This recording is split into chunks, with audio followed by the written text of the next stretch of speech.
Dr. Michael, welcome to the show. Thanks, Siim. How you doing? I'm doing great. Yeah, and I'm really excited to talk with you because you have like an amazing YouTube channel where you've documented all these different like experiments you've done on yourself and all the studies as well, correlating with biological age and actual chronological age and mortality risk and all those things.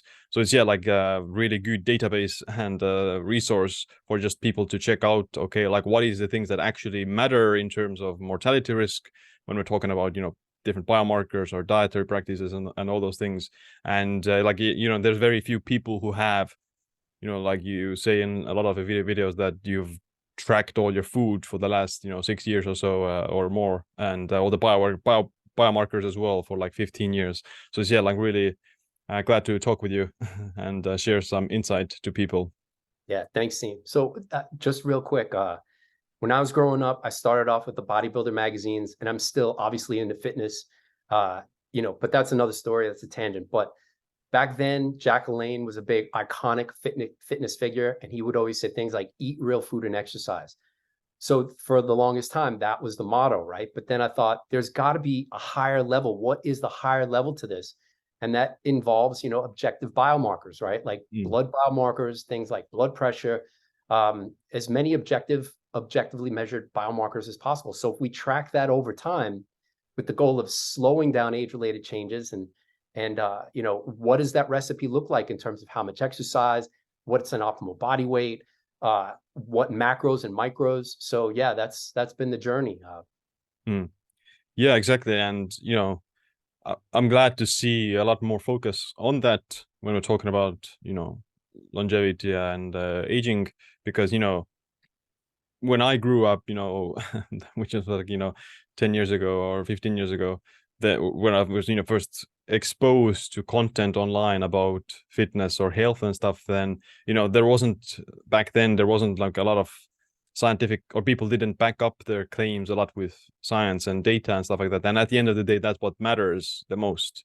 Like you can have, let's say for example, even like the mouse studies or something, you have some results in a mouse study, but in humans it might be completely different. Or like some people say that, hey, this diet is the best, but actually their blood work is worse than what we know is optimal. Then that means a lot, the actual like data and the actual outcome. And I think, unfortunately, so many people are using animal studies and even RCTs done in other people, and then saying, oh, it worked in those studies, I'm going to take it for myself. But then that's great. That's better than doing nothing. But then, like you said, objective biomarkers, does it even work for you? Is it even improving your net sum of biomarkers? And I think, too, a limitation there is a lot of people are focused on metabolic health, so glucose and lipids, and then they forget about everything else. And I don't want to put anybody on blast, but I see that a lot. And the fact is they forget about kidney health, liver health, and immune cells.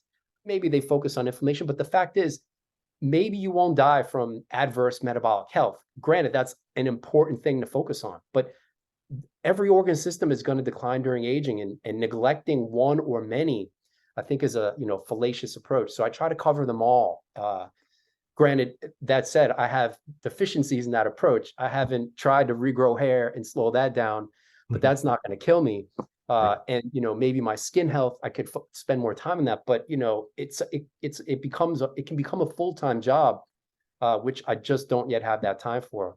So yet, but right, yeah, that's true. There's a lot of things that go wrong, but the biggest thing is just staying alive, like I said before we started recording. But yeah, so how did you like? When did it begin, and what's the journey like? What was the first things you started with, and you can maybe where are we not right now? Where are you right now with your journey and your progress, and what your results so far? Yeah, so in terms of tracking blood biomarkers, that's been going on for 2008, 2007. Once a year, just general checkup. I'd record all of my data in an Excel file. And I've heard you say, oh, I test once a year, but to be totally honest, it's not enough, right? Because is it enough if that one test per year is representative of the whole year? And from my experience, that's not generally true, because, for example, in the summer, I suffer from seasonal allergies, and it hits me so hard. I get an immune activation, which is quantifiable with fitness metrics that look like I'm infected with COVID, which is ridiculous. It's just grass and pollen. So if I only measured all of the other times of the year and never saw that data in the summer months, I would think that my health is fantastic, or vice versa. If I only measured in the June months or June, July, and never measured anywhere else, I wouldn't know, right? So I think having regular repeated measurements, I've tested 7 times per year last year. I'm on pace for the same amount this year. I work with people who do it 12 times a year, which I'm not ready for that yet. But all right, so that said, I started off doing once a year. And then 2008 till about 2015, that's what I was doing. Even sometimes I skipped a year, which wasn't great. But then 2015, for whatever reason, I had the idea, I need to kick this up. I need to really get this into hyperdrive. This isn't enough. I'm not being scientific about it. So I started tracking my diet every day, weighing literally everything. And I don't generally eat out much. So it was pretty easy to do that back then. And I still don't generally eat out much. So still easy to do that now. But I started recording everything in terms of diet. And so if I blood test on day 1 and I blood test on day 60, now I have an average dietary intake over those 59 days. So I take the average dietary intake for that period, which now lines up with that blood test. So each blood test now has an average dietary intake. So with each subsequent blood test, I have data that can be correlated. So once I got past 4, 5, 6 blood tests, I started looking at correlations in my diet. Now, I mean, everything. Actually, it started off with just macros and micros. And then sometime in 2018, I thought, this isn't representative either. I need to start tracking food intake, because I'm assuming that everything in food can be reduced down to, macros and micros, which may not be true. So eventually I started tracking all of that and looking at correlations.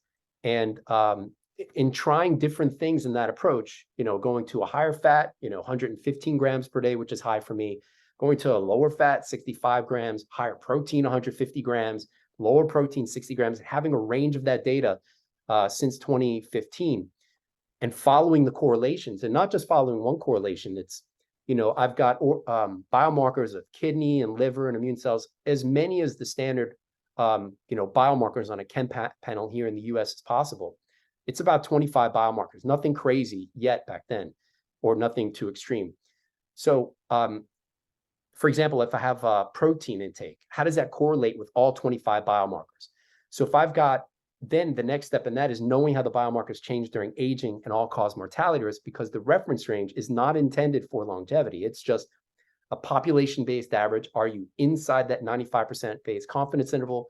Are you too low or are you too high? Then they get, medicine gets involved. So knowing how each biomarker changes during aging, do I want it to be high? Do I want it to be low? I can or I can follow the correlations. For example, high protein is associated with high glucose, going in the wrong direction. High protein is associated with lower homocysteine, going in the right direction. So when and using a statistical significance threshold, just a standard P less than 0.05, which is pretty standard in academic studies, how many are less than that threshold in terms of going in the right direction versus wrong, and then having a net score. So for example, for each macro, micro, and foods, I have a net score now, and I try to literally follow all of the correlations for the next test. And then if the next test, it's like a neural net where I'm recalculating after every test. And after doing that for a long time, I've been able to further reduce my quote unquote biological age using Levine's test, which was pretty good for a while. It was about 12 years younger than my chronological.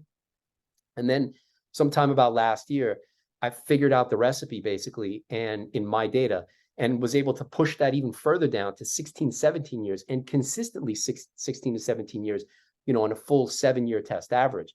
So it isn't following one correlation with diet and the biomarkers. It's, if I have 40 correlations, am I following 38 of them, 37 of them? Because it's very difficult to follow them all. But I try to, push my diet to follow the biomarkers. Now, in working with people who are also trying to do this, does this approach work in other people? For the people that do the same thing, that follow as many of their own correlations, that are doing, tracking their diet and tracking the blood test variables, they also have been able to reduce their Levine test age.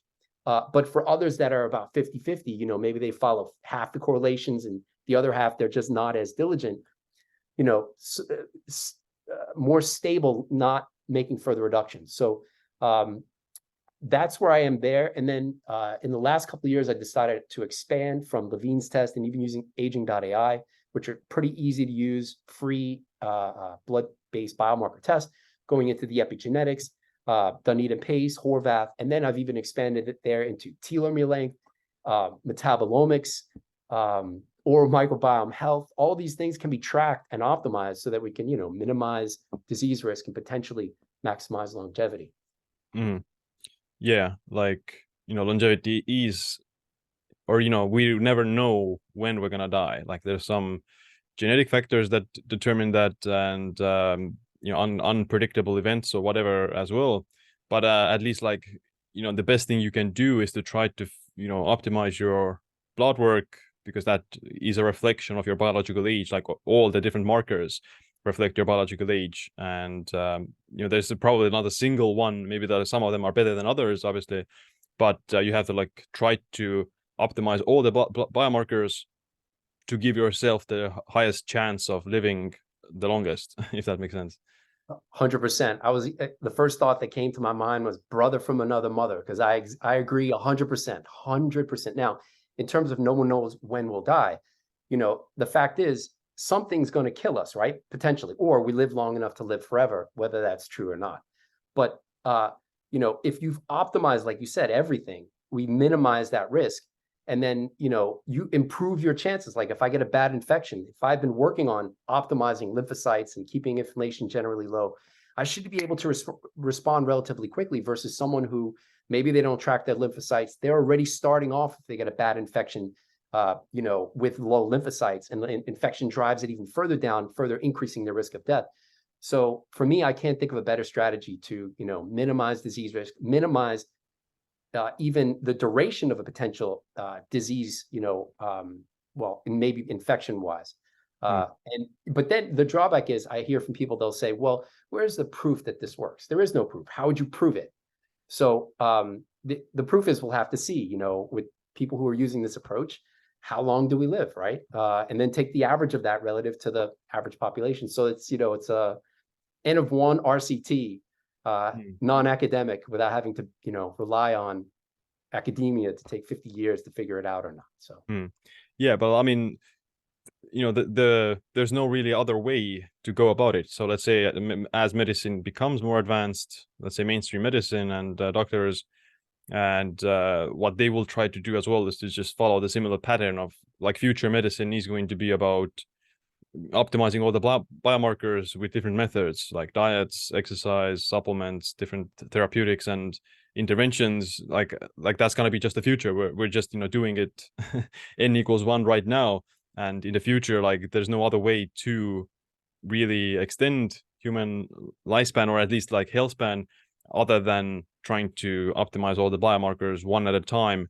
and with different methodologies to do that. So I agree 100% there. The only question is when in the future. Will it be 20 years? Will it be 40 years? And just a quick story on that. So before I went to grad school, which sounds horribly, pretentious, but I'm not trying to be.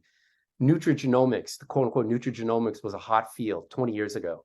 So I thought, yeah, that sounds great. I want to know what's the best diet to influence gene expression. Well, here we are 20 plus years later, and what's a diet based on your genes, and I don't mean like 4 genes. I mean the full human genome sequencing, and based on your individual genome, what's the best? Nobody knows, right? So it's 20 years later. And even in terms of quote unquote precision nutrition, that's even a slowly evolving field. It started with like CGMs, and some research labs, for example, have done the white bread challenge, where some people will have a glucose spike in response to eating white bread and others won't. So then you can personalize who may be, glucose responders or non-responders to certain foods. But still, that's one biomarker, right? What's the net effect systemically? There is no net effect systemically approach. It's still only optimizing glucose, or only so that gets to the question of when will it happen? Will it take 20 years, 40 years? It will be in the future for sure. But I don't want to wait around, for yeah, it's too late by that time if you just wait. And with aging, it is like you're always the trend with aging is that everything goes down, the decline, the muscle mass, muscle strength, VO2 max, sex hormones, and all these things, they decrease with age. And if you're just doing nothing, then you're kind of slippering down. Some people naturally will age slower because of genetics or their environment, whereas others, will have to put in more effort to achieve a slower speed of aging or to slow down the decline. But if you're doing nothing, then you're always going to be aging faster compared to actually doing all the kind of fundamentals, at least, that we know are beneficial for slowing down kind of the decline. Yeah, and I don't have longevity genetics either. I mean, I saw your story and your family history. The longest lived person in my family too is currently my dad at 80, but before him, the longest lived man was 67, and that was kind of the upper limit. Anyone who got to 67 was dead. Yeah, I mean, I've said this before, but I don't know if you've seen the movie The Martian with Matt Damon, where he basically stuck on Mars, and he says he's got to science the out of it to survive. I kind of feel like that in terms of longevity. I've got to science as much of this as I can, using science as a verb. It's, I don't want to sound like an immortalist, because that starts to venture off into fringe, but I don't like the idea of death. I don't ever want to die. I legitimately want to live long enough to live forever. And if I can't, well, I've said it before, but I'll die trying, right? So, there's too much cool stuff to do. There's too much cool stuff to do, and I don't want to be dead, so I can't do it. So, yeah, and I mean, like, the quality of life itself will be higher anyway. Like, if the average person starts to like take different medications and not be able to do things independently, really, to like house chores or even walking or eating, then what kind of life is that? So if you can extend the health span, which means that you stay more active and more freed, you have more freedom to do what you want for longer, even if you don't live longer, it's kind of worth it, the quality of life that you experience. 100%, 100% agree. And that gets me into thinking about specific mechanisms that are deficient or downregulated during aging that can be targeted, whether it's diet or supplements, which gets back to what's the best thing to target, what's your actual data, what's your actual deficiency or suboptimal status, and can you target that directly through diet, supplements, exercise, all that. So maybe we can cover some of like most fundamentals, but with like, what's your research, what have you found with your research? So like exercise, diet, and like exercise and diet are probably like the two biggest ones that people know are good for health and longevity. So like, what have you found that is the biggest things that improve the speed of aging, and what are like the most associated with reduced mortality? Yeah, so there's a few answers in there, because underlying diet and fitness is sleep. Because if my sleep is even within 1 hour of my average, less, cognitively and physically, I'm not at my best, and I can be easily overtrained if I'm even in a mild sleep debt. So the essential is sleep, optimizing that, at least for me. But then probably calorie restriction. I mean, I've heard you say it, that plenty of, gold standard research on that. In my data too, because I have calorie data lined up with the blood test biomarkers, and it's the lower my calorie intake, the lower my average calorie intake for each blood test, that's associated with the best benefit. And actually, I've reduced my Dunedin pace from a high of 0.89 to 0.76 on the test in May. I'm waiting on July test results. Nice. The only thing that's different over that time is that I've been slowly reducing my body fat levels. And the diet has been mostly the same. So probably calorie restriction. Now, for most people, that's very difficult. For me, it is too. In the past, I've lost 20 pounds in 6 weeks and then binged it back on.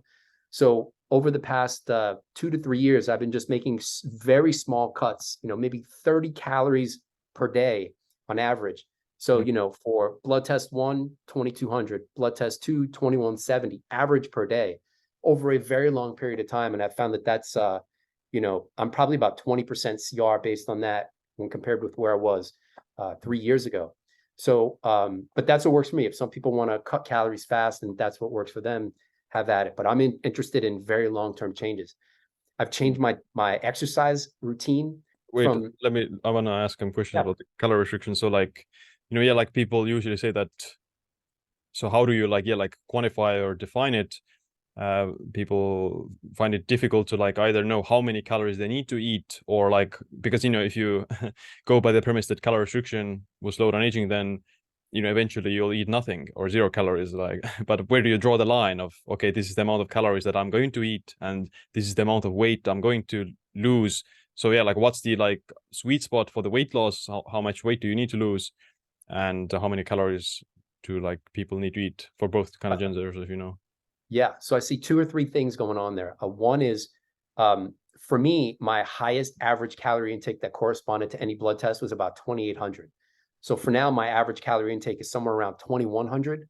So just doing that math, it's somewhere around 20 to 25% CR. Now, at 2,800 calories per day, I was more active, purposefully more active. So I don't, even if you don't use that as my set point, quote unquote, 2,800, 2,500 or so versus 2,100, that's it's still a CR. Now, just blatant CR for the point of doing CR, there is some animal data that it may not work for all genetic backgrounds. So with that in mind, also following the blood biomarkers and other objective biomarkers of health and systemic function, right? So, as I mentioned, for me, when tracking calorie intake versus about 25 different biomarkers, a lower calorie intake is associated with an overall more quote unquote beneficial biomarker profile. So, so that's 2. And then 3 is, okay, if you keep eating lower and lower and lower, eventually get to 0, and then you're just, frail and decrepit. But that's exactly the thing. There's going to be a lower level where you're at your leanest. If you go lower, you're losing muscle mass, you're losing muscle strength, fitness, function, mobility, all of that stuff. You don't want to be clearly below that. But is that 6% body fat for men, for example? I mean, I can't say what it would be for women, because now you've got, not pregnancy, but period. You lose your period if you go below certain, you stop ovulating, right? So you don't want to clearly go below that if you're a woman, but or maybe they do if they're not interested in ovulating. But so I can't say what the optimal body fat would be just broadly. It would probably vary between people, but I'd say most people have room for improvement in terms of reducing their body fat down to get to, and I've been, and there may become a point where I just literally get too lean and the biomarkers start to look worse. But because I've been tracking the biomarkers for so long and they're generally very stable, when I test, it's very reproducible because I know the diet. I standardize, when the last workout is before each blood test. I standardize the fasting period before each blood test, what time the blood test is, how much water I'm taking in. So many variables that can impact the blood test results.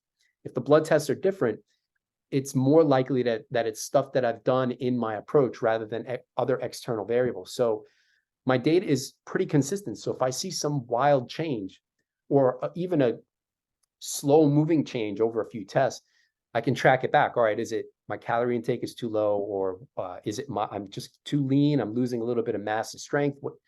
So yeah, objective markers to find that sweet spot.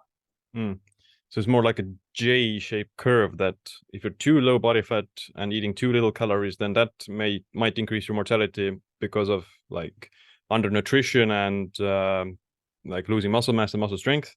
And if you're kind of reducing your calories then to some sort of the sweet spot, then that's the lowest mortality. But if you overeat calories and you gain weight, then that also increases mortality because of the issues with obesity and weight gain. So it's like everyone kind of has to find obviously their kind of sweet spot. But yeah, I agree that many people, the average person isn't really that lean, or if they do think that they're lean, then they probably have at least a few pounds extra that they could lose for like optimal health. Like whether or not it's worthwhile the effort for them, obviously, is everyone else to decide. So it's it does require effort to eat less and then to be like slightly hungry. And like I've been doing different kinds of I've been doing like bodybuilding as well when I was young, and I always like try to maintain a lean body composition. And yeah, it does require like some deliberate effort to stay lean all the time. And of course, there are some methods to make it easier, like time restricted eating, or even like different kinds of dietary practices that you can use to improve satiety, for example.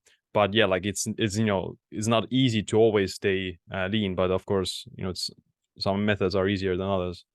Yeah, I've had the same experience. But for me, a high volume diet, so an abundance of vegetables and fruit.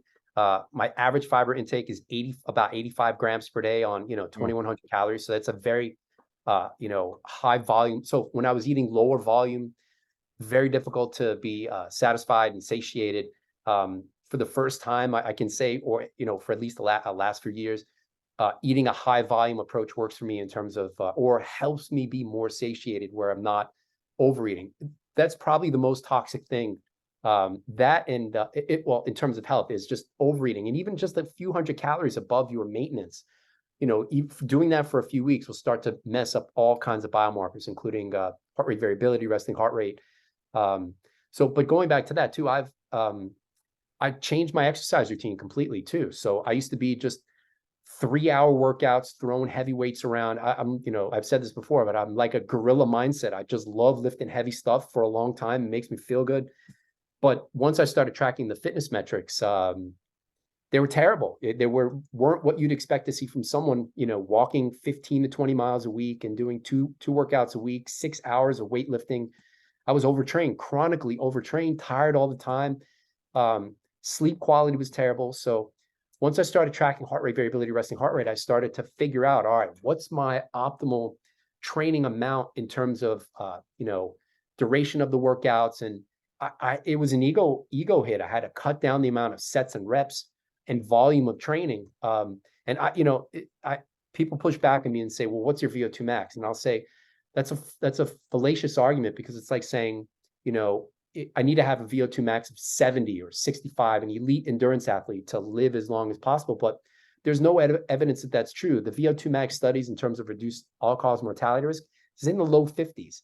So even just a general fitness routine, you'll be in at least the low 40s. And I know that because I tested my VO2 max 3 times from 2010 to 2015. And I wasn't doing any hardcore cardio hit or like that. So now, is low 40s as good as low 50s? It's still a reduced all-cause mortality risk compared to someone in the 20s or 30s that's sedentary.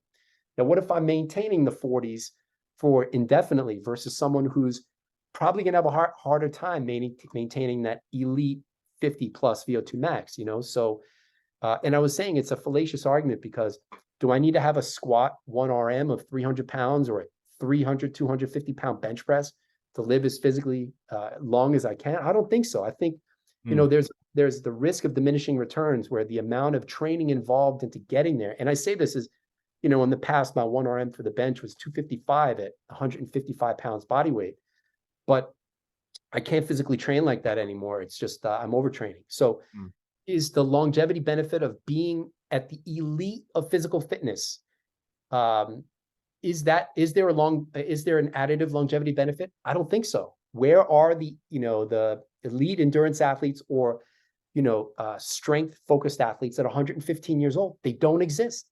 So there's got to be some, which is crazy. There's got to be some, exercise is clearly good for health span and increasing average survival, increasing average lifespan. But there's almost something simultaneously bad about it, where you don't get to the maximal or beyond. When I started, I long-winded rant, but when I started on this journey and I saw all the bodybuilders as a teenager and reading the magazines, which nobody reads magazines anymore, but back when I was a kid, there were magazines. I was like, yeah, I want to be fit and ripped and lean like that too. And I thought, how can they die? They look fantastic. They're functional and fit and strong. And then I realized that's just, I've seen your videos on it too, where more muscle mass is not better, right? So, but then it begs the question of why would that be true, right? So I think most people are chronically overtrained. Even most fitness-minded people are chronically overtrained in the short term. And when I say short term, I mean in terms of average longevity, that's okay. But that chronic overtraining is clearly not good for the maximum. And titrating the exercise dose, even in terms of how much muscle mass to carry, I think that's an important part of the maximum longevity equation. Whether that's true, we'll see. So yeah, it's like, the amount, like you said, the amount of time it requires to reach this elite, especially VO2 max, it's, I don't know specific numbers, but especially the older you get, then it's going to be very hard to maintain the 70 VO2 max. And even then, like the 70 may not be better because the lowest reduction is already in the 50s. Like you said, that yeah, like, you know, the elite athletes, they obviously have to sacrifice part of their health and overtrain too much to reach the elite level.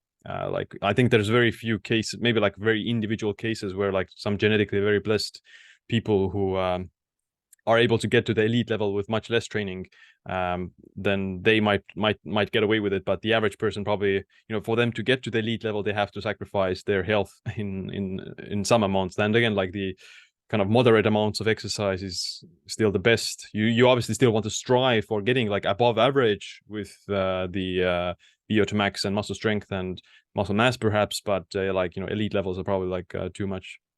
Yeah, 100% agree. But then it just raises the question of how much individualized exercise is optimal, right? And that's very debatable. You'd have to study yourself too, just like the biomarkers in the diet, over a long period of time using objective metrics. So for me, for example, I'm on basically like a 4-day cycle at the most. Day 1 workout, day 4 workout, very light stuff in between. If I go beyond that, if I start to work out the next workout on the 5th day or beyond, it's harder to maintain strength over time. And I don't want to see any strength decrement. Well, that's just one aspect of the approach, clearly, but just using that as an example. So if I start to have once every 5 days, strength starts to go down. But other people may be able to do, every day, and not, like you said, have a genetic background where they can tolerate it physiologically and make strength gains and keep strength gains over. I can't physically do that. So I wish that were true. I have a gorilla mindset to do that, but unfortunately my body doesn't agree. And whether that was true in the past, I don't know. I didn't track these things, in the 20s like you. I wish I did. What do you look out for then? Like if you're pushing it too much, like what metrics or? So I track heart rate variability and resting heart rate. And when I'm quote unquote overtrained, the resting heart rate goes up and heart rate variability goes down. When it's fully recovered, heart rate variability is high, resting heart rate is low. So I basically give myself enough time before the next workout for them to more fully recover. So for example, before the last workout, just throwing out numbers, heart rate variability, resting heart rate, it was like 70-42. So for the next 3 days, my heart rate variability was lower, 62, resting heart rate was higher, 43-44, which suggested that I'm not ready for the next workout. But then when I woke up yesterday, it was actually up to 77-42. So now the data suggests that at least my cardiovascular system, but those cardiovascular system metrics have inputs from the sympathetic and parasympathetic nervous system and also adrenal function. So it's like the integration of 3 different systems. But since my data was quote unquote back to its peak, that suggests I'm ready for a workout. So I, quote unquote, hit it hard, or I did my usual workout yesterday. Now, sometimes I'm more fully recovered on day 3. So it's a 3-day cycle. Sometimes work stress gets in the way, or other life stress gets in the way. I've got to push it to a 5-day cycle. Or when I was battling COVID, my daughter had COVID in May, just to take it easy and not overstress my system to give myself the best ability to recover as quick as possible. I actually pushed that into 7 days, just not trying to overtax the system. So knowing what overtrained looks like, using heart rate variability and resting heart rate as objective metrics, and then following that to a T, that's what's worked for me. I've done that for 5 years now. And those data are supposed to get worse with age. Heart rate variability goes down with age. Resting heart rate peaks at about 50 and then goes down. But I've actually, in some ways like Brian Johnson, and actually better, because he and I have corresponded, and I actually recommended to him, you're overtraining, because I should have better data than him. He's younger than me. I've actually, not to boast, but I've pushed my heart rate variability back towards more youthful levels, and heart rate pushed resting heart rate down lower, which is the way it should be: high heart rate variability, low resting heart rate. So yeah, HRV is also very, very useful. And like, you can even use things like even just, how you feel in terms of balance. Like if you have, struggling maintaining balance with your one leg, then that can be a sign of like nervous system being overfried. Or if your like grip strength is weak, like if you just have less strength than you usually do, and you're trying to like push through it, then, yeah, like you can get the workout in, but you might not, adapt to a higher level. So like if you're still weaker than the last time, then you probably are still under recovering, or you have like some other hole in your boat, so to say, that is kind of sinking it. So you can just eventually, like, everyone will develop some intuition about whether or not they are recovered or if they're overtraining. But yeah, like if you get sick, for example, then that can be a sign that you're like doing too much. For me, the intuitive is tricky though, because the mindset involved in regular training, and especially if you're doing strength training, you can't be, you can't be weak mentally to strength train, because you're challenging yourself mentally, right? Right. So for me, the intuitive stuff is a very tricky, slippery slope, because there may be days I wake up and I say, I don't want to do it. And then am I doing that because I'm legitimately not fully recovered yet? Am I doing that because I'm being lazy? When I have the objective, for me, for other people may be different, but for me, when I have the objective metrics, there's no excuse if I see my most fully recovered heart rate variability, resting heart rate. And that's helped tremendously too, in terms of, the intuition, right? So I don't have to think about it now. I see the data, it's let's go. The data doesn't look great. It's like, all right, I can push it another day. This is clearly not fully recovered. But then on a day when the CV metrics, the cardiovascular metrics aren't as at my best, are there days when I have to push through it in order to stick to a certain, work schedule, for example? I do that. It's not ideal, but yeah, I hear you about the intuition. I prefer the more, quantifiable way, but I can see it may work for some. Yeah. So what kind of like workouts do you do? Like what do you think is the most important kind of exercise to do for the longevity? Yeah, well, so there's a few things. I stick to the compound movements, multi joint movements. So pull-ups, push-ups. I do it in my apartment. It's time efficient, and eventually I'll have a bigger place. I'll have more equipment, but pull-ups, push-ups, deadlifts, overhead press, rows, lunges. I stay away from squats because I've had herniated discs in the past from ego lifting and too heavy squats. So I've got to be very careful with how much I'm doing in terms of loading my spine. And then a whole bunch of mobility, calisthenics, flexibility. I do some it's not all in the, I guess, the sagittal plane where it's all just, rigid. I do, kind of some taekwondo-ish kicks, spin kicks, and which is great for the core. And but it's a mix of strength training. It's like a long cardio circuit of 80 minutes, continuously moving, covering all the bases: mobility, balance, flexibility. And then, much like my diet, it's quantified. So, I hear in the fitness space a lot, like, change it up, or if it gets stale, change it up. That doesn't work for me. Like, I'm a quantified type person, where I do an exact amount of sets and reps. Now, granted, I'm trying to improve on those sets and reps over time, but I have benchmarks for each set that I do. For example, overhead press, my first set is 70 pounds, 12 reps, which may not seem like much, but I'm 145 pounds, 66 kilos. It's not bad. For my second set, I'm looking at 90 pounds, 4 reps. So that's the benchmark. If it's below that, and especially over time, I'm losing strength, I don't want to do that. So I'm trying to hit at least those benchmarks, just using that as an example. For pull-ups, I've been posting pull-up videos on my YouTube channel for 4 years. I was, 12 pull-ups, full extension, full flexion, not this half, you come halfway, none of that. It's full extension, full flexion. So I know that 12 is my benchmark. I don't want to go below that. So the goal is to at least hit the benchmarks each workout. And then with the goal clearly of making small but incremental gains over time, at best, at worst, maintaining that. And so far, so good. Even with the leanness, going from about 12% body fat down to I'm somewhere probably in the 9 or 8% range. I measured it by DEXA last December. I was about 12%. I'm 6 or 7 pounds leaner since then. I haven't lost any strength, which makes me think probably most of it is muscle mass. Maybe I've lost some lean mass. Who knows? It's something hydrated in my body that I probably lost. No loss of strength at all for those major compound movements. So yeah, I try to hit the benchmarks with the goal of longevity, though, is obviously keeping that as, minimizing any decline that I can for as long as possible. That's the goal.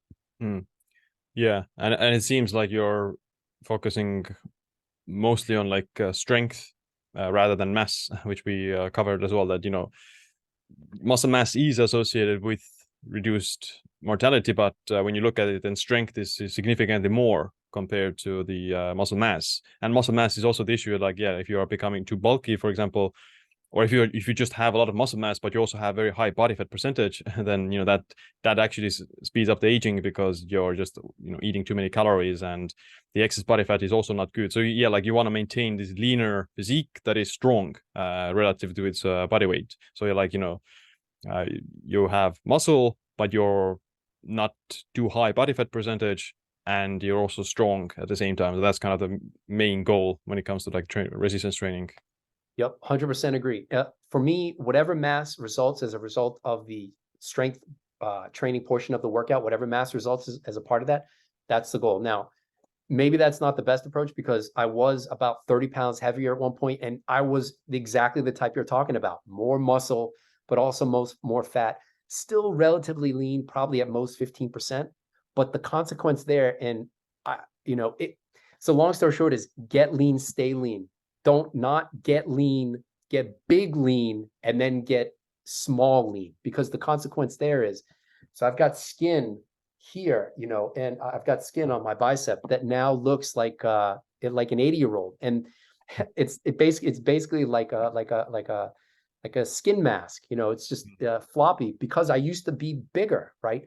And now it's stretched out. So yeah, the goal is still to have as much muscle as I can within the smaller frame as possible. But the drawback is, I've got a little bit of loose skin in.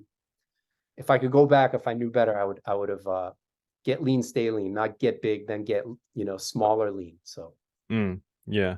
How would you, like, if you are, let's say, in your 50s or something, and you're just starting to take care of your health, and you are like, let's say, this kind of standard skinny fat, or this with a dad bod or something, that you don't have that much muscle, you're not that strong, but you have body fat. So what would you say, like, how would that kind of a person start? Like, what should be their main focus? Should they like try to first lose the body fat, try to first get strong, try to first build muscle, or what's their kind of operation?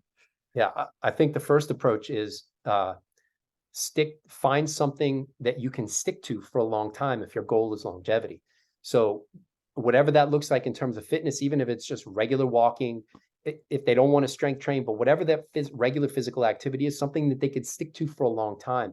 The same with the diet. It doesn't have to be the extreme of what I'm doing. Basically 1% cheat in terms of calories is junk. It doesn't have to be where that is for me, but wherever their current approach is, where can they make improvements that they can maintain for a long period of time? I think for the regular average person, I think that's the first place to start.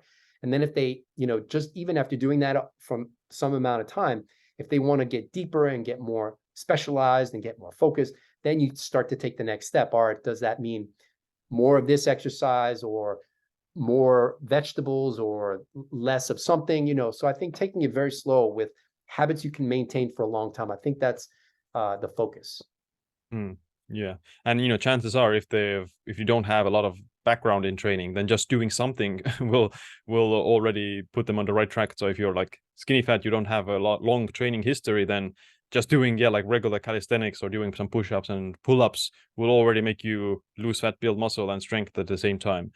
So it's like, yeah. But it's got to be, as you know, consistent, right? It's Yeah. even the mindset of consistency, where it can't be, once every 2 weeks, hey, I did a workout, now it's 2 weeks later. Like, what do you really, are you making any gains based off that, or are you really impacting anything? So trying to figure out what's a consistent approach. Is it 1 workout, 2 workouts, 4 workouts per week? Yeah. Yeah, and the consistency, like, is the most important thing for longevity. Because if even if you're like elite athlete, or in high school you were super fit or something, but now you don't do anything, then it's like, doesn't matter that you were super fit. Like, what matters is what you're doing it continuously. Yeah, that's probably the hardest part, whether it's diet, even sleep. I try to make sure I go to sleep at the same time every night without fail. I mean, sometimes it's just not that easy, and that can throw the whole system off for a couple of days. Or if I'm going to travel to Europe, now I've got for 4 or 5 days, I've got the time change, so, and that's the, or travel anywhere, not just Europe, but Yeah. it's not always easier said than done. But yeah, consistency is definitely another skill to add to the diet, exercise, sleep approach. Consistency, right, is another layer. So Yeah, absolutely. So what about the diet? Or maybe like we can also briefly cover the cardio. Like, so we talked about VO2 max. So like, how do you train cardio for VO2 max? Or so I don't specifically target VO2 max yet, but like I said, it's been in the low 40s the 3 times that I did measure. I haven't changed my system much since then, so I'm probably in that same range, maybe even a little better, because how many liters of oxygen that you can consume is proportional to lean mass or even body weight, VO2 divided by body weight. So since my body weight is 15 pounds lighter than where I was when I had my VO2 max measured, technically my VO2 max may go up, even though my absolute amount of oxygen consumption or maximum oxygen consumption hasn't changed. So VO2 max, right? So basically I do low intensity walking in between the workouts. Now, because my workouts are, 80 minutes and it's, I'm not sitting around, like I don't do a set and then sit 5 minutes and then do another set. There's none of that. It's continuous moving. And even with that approach, the circuit-based approach, even though my focus is optimizing strength, maximizing strength, by doing a circuit type workout, I may be limiting my maximal strength gains, but I'm getting the cardiovascular stimulus of continuously moving. So, but that said, now another reason I don't go specifically into training cardio aside from the low intensity stuff after the 80-minute workout is it can impair the performance of my 80-minute workouts, which to me are like the core of what I do. Everything revolves around that. I don't want to mess that up at all. So during weeks where I'm on quote unquote vacation, where I don't have to follow an in-person work schedule, I can either work from home or just, choose my day as I want to. So I'm not exerting energy on things that don't do anything to improve my health. Like just going to the office and interacting all day, it's a stressor, like a moderately intense workout. Like imagine if I didn't have that, and then I could apply that energy to a few minutes of hit on that day, and I'd get the physically, the physical function improvement without, with an actual exercise stimulus. Whereas the work stress, there's no functional improvement. It's just stress, right? So for now, that's one reason I'm not able to add more into the approach, but eventually with more freedom, I'll be able to add a little bit more hit into the workout. But even that's a little tricky too, because the amount of hit that I'll do after that 80-minute workout, knowing that I'm already a little bit overtrained on the day after the workout, if I go above a certain amount of hit in terms of duration, that'll delay recovery. And now I'm not on a 3 or 4 day 80-minute workout cycle. Now I'm on the 5-day.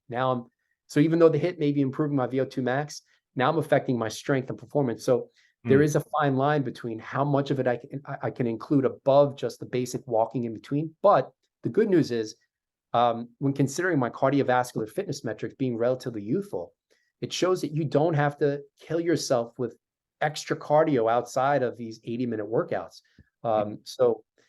Which is good news for people who don't want to exercise themselves to death, right? So you can get maximal benefit for, I guess, minimal, even though still 2 80-minute workouts a week is still a pretty decent amount of vigorous exercise. So yeah, you at least for you, where you're at, and you know whether or not you need to do more or less. And yeah, like we said, like the 40 to 50 is kind of the one that is low associated with the lowest mortality risk. but there are, I would like to do a little bit of isolation work, so I can fill out the meat sacks that have developed on my, Right. around my elbows, right? I physically can't yet, just in terms of time commitment, but Yeah, yeah. of course. What about the diet then? Like, there's a lot of debate about like what's the best diet for longevity. Let's talk about what's worked for you right now. And yeah, what do you think about what are some of the like main principles that is most important when it comes to diet? Yeah. So I'm not a dietary absolutist. I'm not a vegan. I'm not a carnivore. I'm not even a, flexitarian or whatever you would call it. I'm a data-driven guy.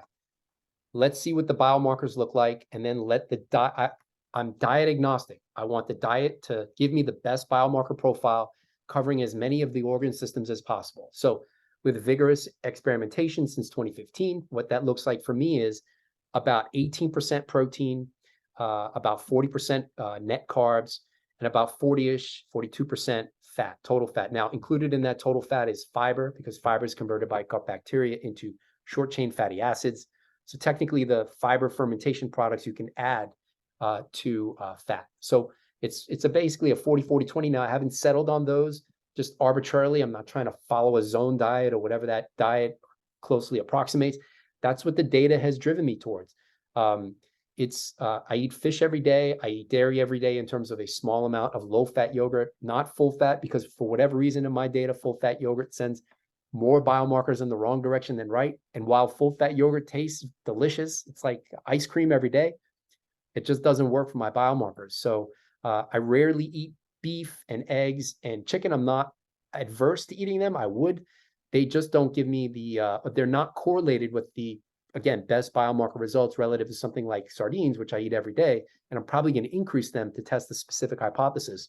I eat sardines every day, 1 or 2 tins, depending on the day, because that's got a net positive correlative score with the multitude of blood biomarkers. So in terms of diet absolutism, I've seen pretty good, and what I mean by pretty good is relatively youthful biomarker data for people who are close to carnivore-ish. Paul Saladino doesn't have terrible biomarkers for many of them. Some of them can be improved and they look aged. DHEA sulfate, for example, which he rationalizes is within the reference range, but it's not youthful. And mine is in that same boat right now. So that's what I'm trying to actively work on. But on the other side, I've seen vegans with relatively youthful biomarker data. And again, using the metric of not just the reference range, but where should they be for aging, or where should they be for youth and reduced all-cause mortality risk. So it depends on the person, and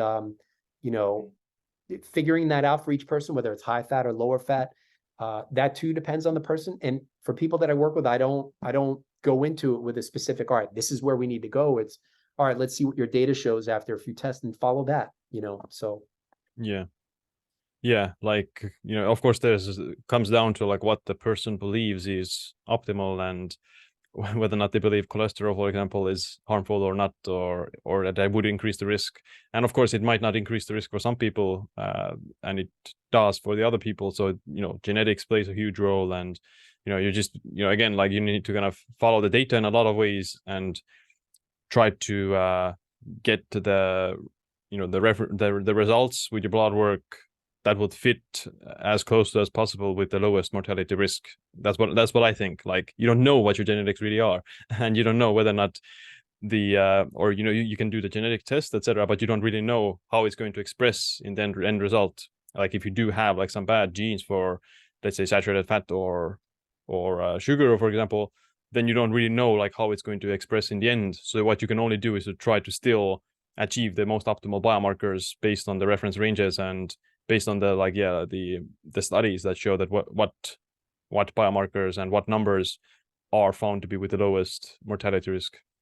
100% agree. And that I couldn't agree more in terms of genetic risk is what can happen, but the objective biomarkers are actually telling you what's happening or what has happened. So that's actually one reason why, and again, I'm not trying to sound pretentious, but one reason why I went into studying basically metabolomics rather than genetics as a postdoc, because metabolomics is basically telling you this is the cellular readout of everything that actually happened or has happened versus the script. This is your genome. This is what can happen. Now, if there may be stuff that you look at the biomarkers, the circulating biomarkers, and there may be stuff that's resistant to change, and then, okay, you can go back for curiosity even and is this because I have a folate SNP that affects methylation status? Okay, all right. So, but even without that information, you'd still have to optimize, homocysteine or whatever methylation status biomarker you use, epigenetics. You'd still have to make some changes based on diet, supplements, exercise, whatever it may be. It's almost like the genetics is a curiosity. All right, I may have this, but yeah, you need the end result in addition to you can't just do genetics. You have to have those circulating biomarkers.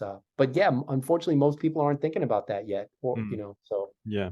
It's kind of like, I wish like everyone would just do some of the main biomarkers on whatever diet they're following, and to see if it's something that is actually, or if they are healthy and if they have the, you know, good biomarkers. Because, you know, if you haven't done the blood work and you're just following a particular diet thinking that it's the best diet, you know, whether that be a vegan or a carnivore diet, but your blood work is really bad based on what we know is good or bad, then it's like you're just taking a gamble. It's like just a like very risky gamble, and you're kind of like deceiving yourself in some ways, and you know, especially you're just following someone else's like narrative if you're following some person's diet, if that makes sense.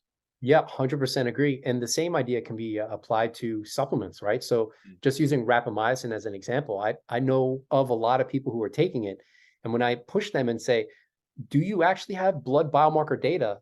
You know, sometimes people will actually come to me too, and they'll say, I wonder what your blood test would look like if you added X, Y, or Z. And the first thing I say is, which of my biomarkers do you expect to improve as a result of that? And so I think people should be thinking in that mindset. Like, if you're taking rapamycin or some other, you know, purported geroprotector or senolytic, do you see a net improvement in your biomarkers? Have you even looked at it, right? But that can be cost prohibitive for many people, whereas just taking rapamycin at a few dollars a month based on hope. But again, like you said, you want it to be a net positive, and the only way to know is to test, right? So, you know, it's kind of like the cell phone, right? Or, you know, 100 years ago, nobody had a phone, even just, you know, with the wire. And then it took 100 years with demand and technology, and then everybody's got a phone in their pocket, right? So eventually the blood testing stuff will become so easily available, whether it's at home or just even going to the clinic, or they send a phlebotomist to your house, that prices will come down. It'll become more affordable. More people will want to do it. And then, you know, people can see or not if a given intervention is working. So I try my best to use a targeted approach. You know, I have a specific deficiency, and where my diet currently is now is there isn't much wiggle room because it optimizes the net effect of biomarkers. So I don't want to blow up the system just to improve one or two things. You know, I want to make small tweaks, and if the small tweaks don't work, then, you know, go to supplements. So that's I evolved with no supplements into just a few, and with targeted specific hypotheses. Has it worked in a published study? That's a good start. Do I have a mechanistic hypothesis on my own that it could impact it, which maybe nobody's published? I do stuff like that too, like serine plus vitamin B6, which nobody was talking about, and I'm still doing that experiment on homocysteine. So for me, it's a more targeted approach, whereas I know people like Brian are taking 100 supplements, and you know, it's just insanity. Like, what happens when you actually may need those supplements at a later date, and you've already built up that endogenous tolerance? And now what are you going to do, right? How are you going to fix a problem if you can't use what's already been published? What are you going to do, right? So I prefer to use it at the last, when you actually need it and have a demonstrated need, rather than just build on everything and who knows, right? Yeah, like, yeah, that could be true. Like, we don't know that if you build some tolerance to supplements, maybe like what you need to wash out, maybe like for a few months or something. But yeah, like I don't think anyone has tested that idea. Yeah. But do you think like are there like any main like key principles for the diet? So like, you know, are there certain foods that are absolute no, or yeah, like how do you do that? So I think the biggest thing is calorie intake. Now, that said, the components of it in terms of macros and micros, also very important. But even if my calories are above the, you know, where I'm getting a little bit leaner, I find that that's the most, you know, potentially toxic for the biomarkers, for heart rate variability, resting heart rate. So, but even within that context, you know, knowing that if my protein intake is too high, the biomarkers go in the wrong direction. If my total fat intake is too high, biomarkers go in the wrong direction. But even fat isn't a, you know, monolith.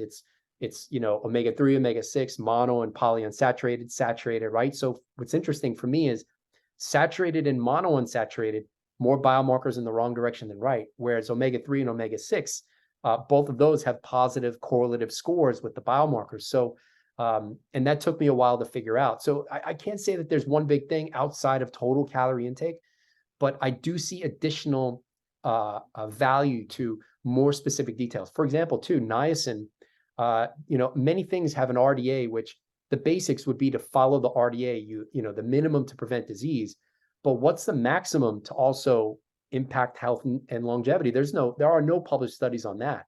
So many things, micronutrient wise, I'm way above the RDA. Niacin 2.5 times, vitamin K, which the RDA is 100 micrograms. I'm currently around 2,200, but not by some predetermined, you know, I'm going to go higher. It's, you know, what do the blood biomarker correlations show? If they have overall net correlations, I push lower versus my average. If the correlations have a positive score, I go higher than my average. And sometimes I'll continually try to push the ones that are positive higher and even higher to see how high can I go. And conversely, you know, the ones that are net negatives, I go even lower to see how low can I go. So I prefer greater specificity, you know. If it was one thing, total calorie intake, but you know, macros, micros, even foods, how many cheat meals can negatively impact the whole system, right? For me, it's like 1 or 2 days of it. And if I go more than that, now I'm obsessing about food. I'll increase the risk of an overeat or a binge, and that can wreck the system for, you know, until the next blood test. So even discovering how often can I eat quote unquote junk, which if I don't eat junk at all, that too, knowing that sets me up for a potential overeating or a binge. Calories, but there are many layers to it, at least for me. Yeah, absolutely. Like, you know, there's different diets that, you know, and, you know, like the calories matter for the body composition and the biomarkers a lot. Like I think like most of the biomarkers will improve if you just restrict some calories and lose some weight. Like with the exception of like maybe like lipids and cholesterol, I think are the ones that are mostly regulated by the fat intake. Even if you're like at a low calorie diet and you're losing weight, your cholesterol could be still like high or you know, not in the range if you're eating like either too much saturated fat or trans fats or whatever it is. But yeah, like even but the other ones like your CRP and blood sugar and a lot of those things are generally moved in a better direction with some calorie restriction and losing some weight. Yeah, the question too is if your CRP is 1, you know, so the reference range says less than 1, and most people would be comfortable with 0.8. Oh, I'm less than the reference range. But just knowing, like I've been saying, knowing that less as low as possible for CRP, there's meta-analysis data, lowest risk is basically as close to 0 as you can get. And I have videos on my channel about that. So, you know, I just prefer the greater specificity and, you know, how can I get to that optimum level for as many biomarkers as possible. Yeah. Just a note too, not just fat for cholesterol levels, probably the most underrated nutrient for keeping your cholesterol levels relatively low is fiber, including soluble fiber. There are RCTs using, not many, one of them in particular used up to 150 grams per day for 2 weeks and reduced total cholesterol by 30% in just 2 weeks. Wow. So, and most people are probably fiber deficient. They're at most, if they're lucky, eating 20 grams per day. And a quote unquote high fiber diet will be 30 grams per day, but this is probably still low, right? So cholesterol is an easy one. Cholesterol is an easy one, but you know, it's probably the most debated, you know, and argumentative one because, you know, the all-cause mortality data shows 220 to 229 is lowest risk for all-cause mortality in very large epidemiological studies. The one I have in mind is like 12 million people. And then if you go below 170 at almost every age group, I think outside of like 35-year-olds, increased all-cause mortality risk. So what's interesting about that is, so then you've got the 80-year-olds who also relatively higher cholesterol associated with a lower all-cause mortality risk relative to older people who have lower cholesterol, right? So that would make the argument that lower than about 170 is, even at relatively young ages and old ages, is bad for health, right? So, but my total cholesterol levels have been less than 160 for probably 15, 20 years. So am I putting myself at an increased risk? So anyway, just what's interesting about that is most people don't know that LDL and total cholesterol levels follow an inverted U during aging. So it's low in youth, it peaks at midlife, and then declines during aging. So at advanced ages, it makes sense that the 50-year-olds who have higher cholesterol levels probably have better health than an 80-year-old with low cholesterol levels. Right. So there's some sort of age, like the body or the age-related decline that that causes the cholesterol levels to drop lower, which is caused by aging, simply kind of. Yeah, caused by aging or poor health. Yeah, that for sure. But then how would you know if you're relatively young and you also have relatively low cholesterol levels? Are you putting yourself at an increased risk based on the all-cause mortality data? So, so there, if knowing that LDL and total cholesterol is a part of the youthful phenotype, in 20-year-olds, it's 170 milligrams per deciliter. But that's in the context of high albumin, low glucose, high lymphocytes, high HDL, low inflammation. So if your total cholesterol is also within that context at any age, I'd say you're probably okay. But there's no published data that has looked at it like that. The total cholesterol all-cause mortality studies will adjust for glucose or triglycerides, but they won't adjust for many other biomarkers that are found in youth. So you don't get that story. So that's almost an extrapolation where I'm kind of hoping that that's the case, but I can't see how I'd be wrong where, how is someone who's 20 years old with a total cholesterol of 170, how are they going to have an increased mortality risk if they're generally healthy and don't have a pre-existing disease, right? I find that hard to believe, right? There's got to be other factors involved. Yeah, I mean, like the risk of heart disease is the lowest in your 20s as well. Maybe not maybe if you're in your teens, maybe it's lower, but you're already at the lowest risk of heart disease in your 20s compared to like 80s, and there's probably something else to the story. So I don't think that the low cholesterol itself is harmful or something that is just like with aging. The reason why the people who die and they have a lower cholesterol level, then it has to their cholesterol levels are low because their body is unhealthy and they're already like kind of close to death, if that makes sense. Yeah, but it's just that disparity of you've got someone that's 50 years old, their total cholesterol is 220 to 229 or 220, 230, optimal based on all-cause mortality. Do you want them to be at 170 or do you want to follow the data, right? So right. Could you get them to 170 and then make sure everything else looks youthful? Within that context, I'm okay with it. But if now you've reduced it to 170 and, generally through exogenous means, whether statins or other lipid-lowering drugs, so now it's at 170, but other biomarkers are aged, that probably isn't going to be a good mix, right? So there's also nuance to it in that area. Yeah, I guess, like all the biomarkers work in conjunction with each other as well in some ways that, as when you're young, then your cholesterol levels might be somewhat lower than in your 50s, but all the other markers are also much more optimal, like the higher albumin or lower glucose or lower hemoglobin A1C. And so, like you need to just look at all the things and try to get all your biomarkers lower than your chronological age is kind of the main message, I guess. 100% agree. For some things, though, easier said than done. Yeah, of course. I don't know if you're tracking DHEA sulfate. Just most people track testosterone, but testosterone is derived from DHEA. And DHEA is actually the most circulating abundant steroid. So I see more value in tracking that as the precursor too.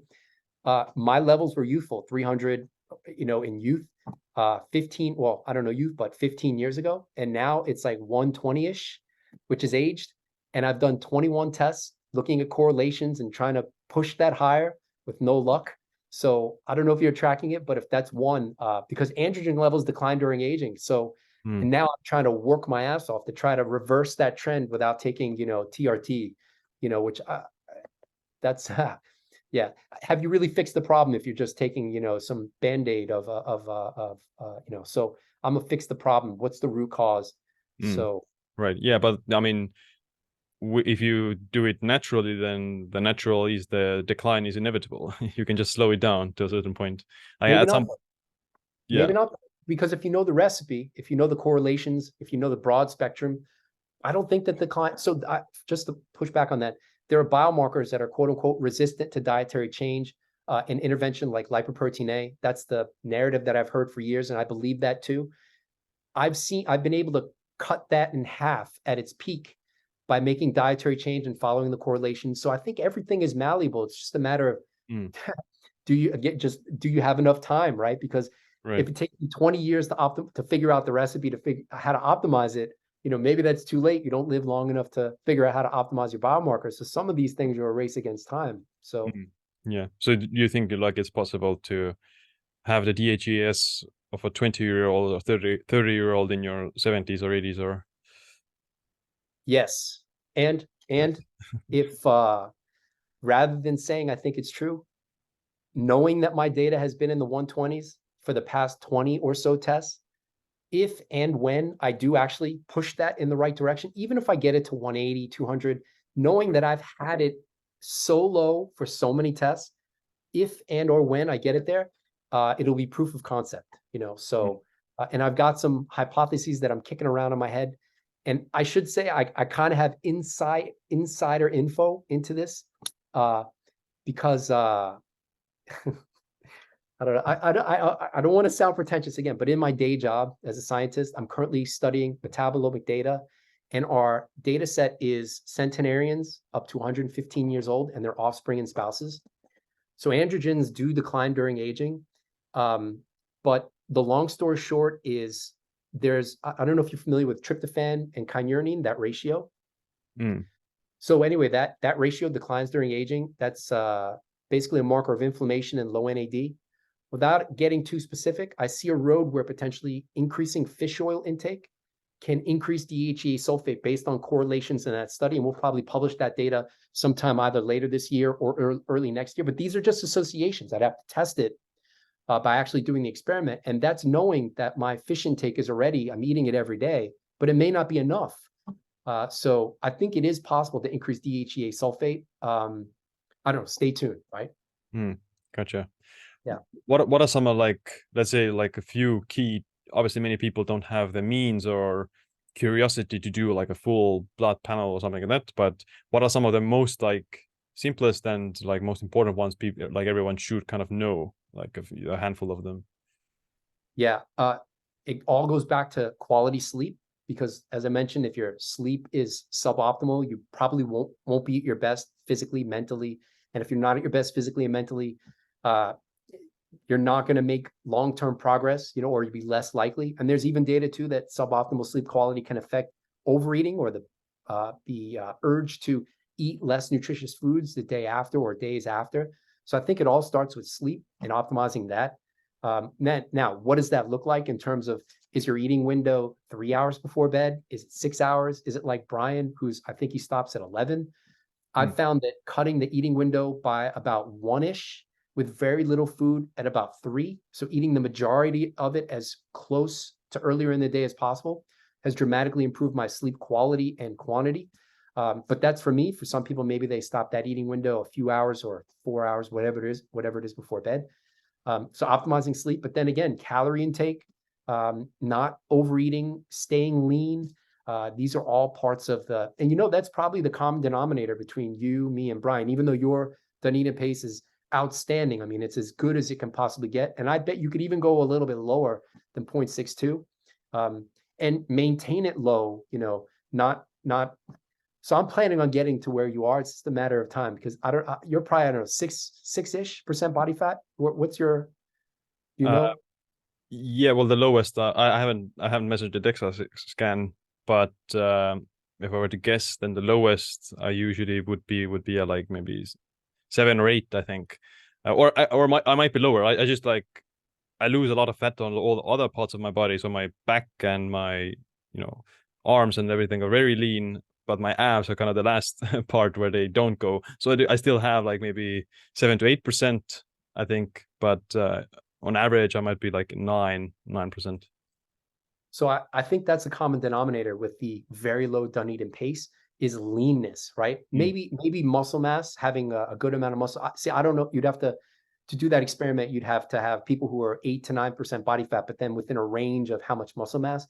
But because we're all relatively lean, so yeah. So leanness is a huge part of the approach, and in support of that, Dunedin pace, in terms of its comparison against the other gold standard epigenetic clocks, Horvath, Hannum, GrimAge, PhenoAge, in the calorie study, which was a 2-year calorie restriction trial in people, that they ended up achieving about 11% calorie restriction for 2 years.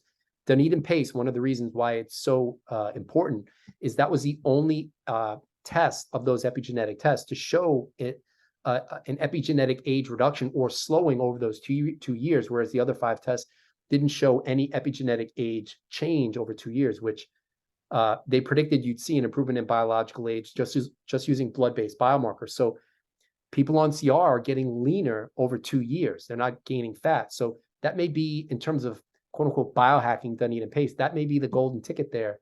The leaner you are, the better data you'll have. So Yeah, I think so too. Yeah. Yeah, sleep, calories, leanness, regular consistent exercise. But then, like I said, that for me, that's not specific enough. I want, what's the recipe for titrating as many of these organ system biomarkers as possible to really slow it down? And then even taking it a step further, telomere shortening and, metabolites that are in blood and NAD, optimizing NAD. So I'm really covering as many bases as possible, not just, cells and proteins, but getting close to the molecular, level, telomere length and NAD, as possible. Yeah. Right. But like if a person goes to the lab, so like they want to know like what are some of the, not for the biological speed of aging or they just is, they don't want to know the biological age, but to go to the doctor and okay, what are the like 5 or 6 or 8 kind of markers like glucose or LDL or CRP or something that is like the biggest bang for the buck for them to know like how are they doing in terms of their health? Yeah, so I always suggest the standard Chem panel and complete blood count, which is a relatively cheap blood test. It's like 35 USD. So that covers multiple organ systems and the basics, right? It covers kidney, liver, immune. Now, in the US, CRP is an additional test. So with those two, which is about $80 USD, you can use things like Dr. Morgan Levine's PhenoAge, which includes 9 of those biomarkers. And you can get it's a pretty good test because just using Horvath's epigenetic test is a gold standard because it's chronological age correlation is like 0.94 to 96, with a score of 1 being as perfectly linear as you can get. So it's very close. Levine's PhenoAge was also in that same ballpark. So in terms of predicting chronological age, Levine's test for $35, basically, well, $80 with CRP, is as close to as good as it can get for predicting chronological age. And it's been shown to be associated with all-cause mortality risk. So for people who don't want to get too extensive with the metabolomics and oral microbiome, all the other things that I'm doing right now, just the standard Chem panel plus CBC would be a good place to start. But then also just using the CBC, that $35 blood test, aging.ai is also free. It includes 19 biomarkers. So I use that regularly. So it's relatively cheap. Now, its correlation with chronological age isn't as good as Levine's test, but as a part of that, it's because Levine's test includes age in her model, whereas aging.ai doesn't have age in the model. So if you have age in the model, its correlation with chronological age is going to be easier. So for aging.ai, it's just 19 biomarkers. There's no age in the model. So the overall correlation is a little bit weaker than Levine's test. But you still get a pretty good output in terms of tracking quote unquote biological age outside of the more expensive, Horvath and Dunedin pace. And I've been tracking both of those two for a few years, trying to keep, my quote unquote biological ages there as low as possible. And I've had pretty good success. Aging.ai, I've been around 30 years now for 7 or 8 years average level. So basically keeping it flat, not getting older with age. And similarly for Levine's test, it was, like I said, it was 12 years younger. Now I'm down to consistently 16 years younger. And the goal is to keep that, at least 16 years younger for as long as physically possible. Gotcha.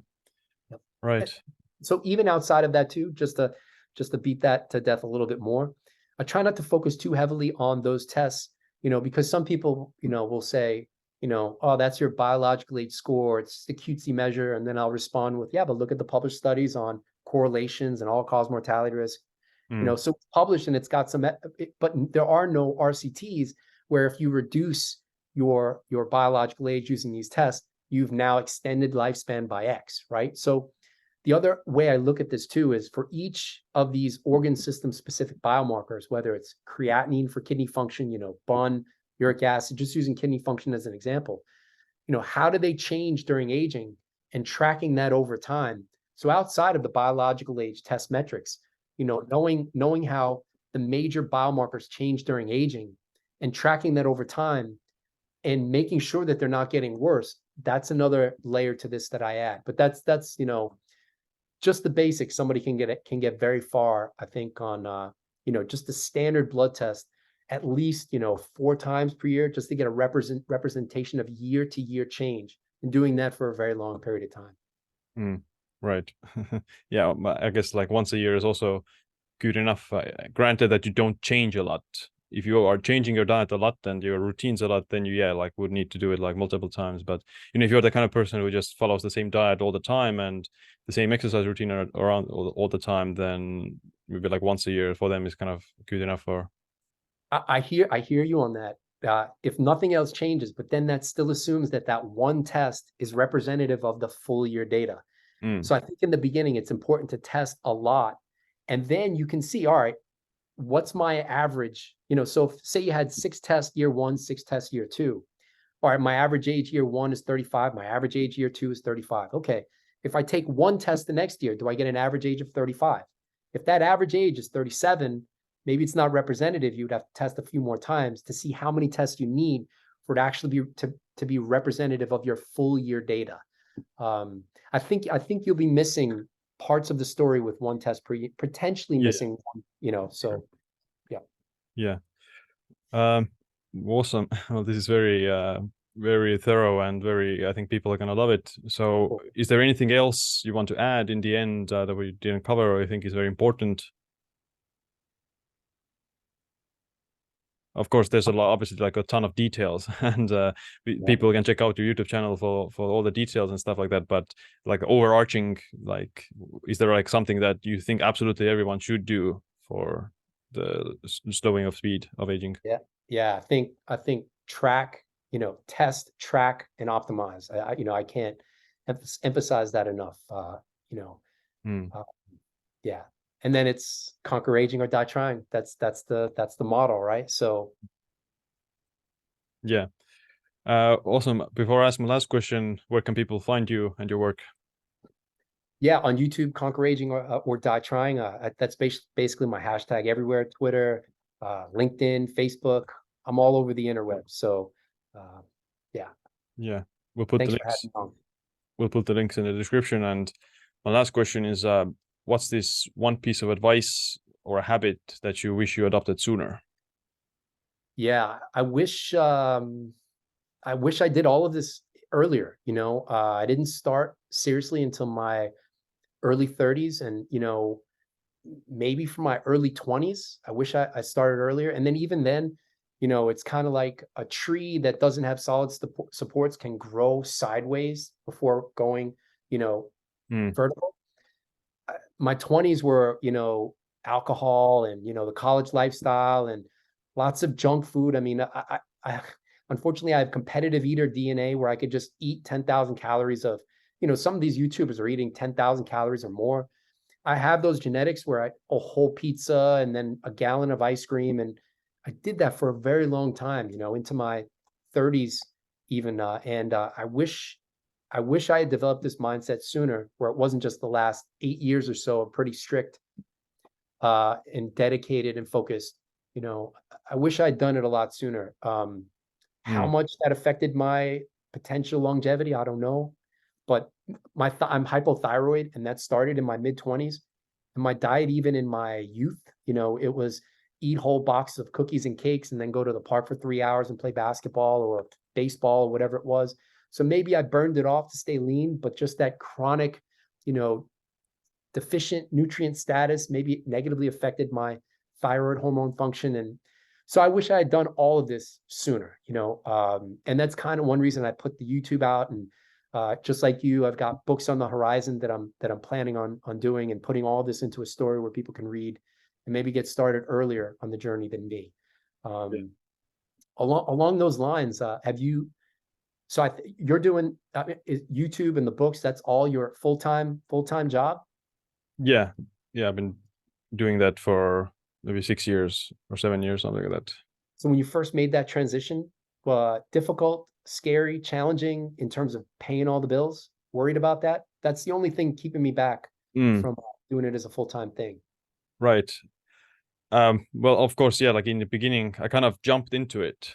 So like I I had like a summer holiday between college, and I came back from what was it, the exchange student in the UK. I came back to Estonia for the summer, and I didn't have like any money left. So my option was like go back to the work where I had been working during the summers, which was like a restaurant, or like I started my blog at that time, where I was just, in the beginning I was just doing regular kind of blog posts about intermittent fasting or my own kind of stuff, and I just decided that I'm gonna plunge into it, and I did like a little bit of freelancing. I wrote some, helped like ghostwriting and writing articles and stuff like that on this Fiverr and those websites, so that helped me to make some income. And then I created some books myself about intermittent fasting and keto at the time, as well as some guides for that, and that enabled me to like get some revenue. And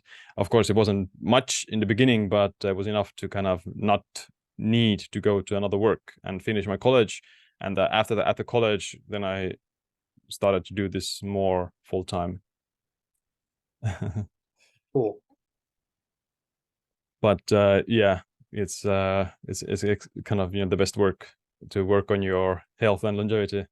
Yeah, I'm kind of torn, because there's cool stuff I'm doing as a scientist that I want to keep doing, but academia is, in many cases, it's if you don't get grant, well, not if you don't get grant funding, if reviewers don't think your project is interesting, you don't get funded, you stop being a scientist. And I hate that about it. It could be 6 months of work on a grant, which potentially can be, that I find interesting, that would have broad application, but but there's still cool stuff I want to do, cool experiments I want to do. It's just a matter of that grant game versus I absolutely love making videos and can do it full time. And like I said, write a book and put all this in a book, maybe even get a book deal instead of self-publishing like I've done in the past too. But only because the self-publishing versus the standard book deal, I mean, it's more credibility, people, you know what I mean? But maybe you don't get as much revenue from self-publishing, but it's just that I'm just worried about that leap in terms of self-sustaining. And anyway, so yeah, you've Right. done it. So you're proof that it can be done, right? So Absolutely. Well, it was really fun talking with you, and yeah, I think it's one of the like most exciting episodes. I think people will listen, and cool. yeah, I think they'll learn a lot. Thanks, Siim. Good Yeah, stuff. all right. It was great talking to you. Same here. Let's see if I can get to 0.62. That'll be some fun stuff. So Yeah, absolutely. I think you know how to get there. Just take some time. if I can get there, you've already proved that you can get there. I've had 6 tests and haven't gotten there yet. So we don't know if I can get there. Yeah, well, my goal is to get below 0.6. So like they say that that's the lowest. So I'll try to get 0.59. Nice. Good stuff. Yeah. All right. Well, have a nice day. All right. Ciao, Siim. Bye bye.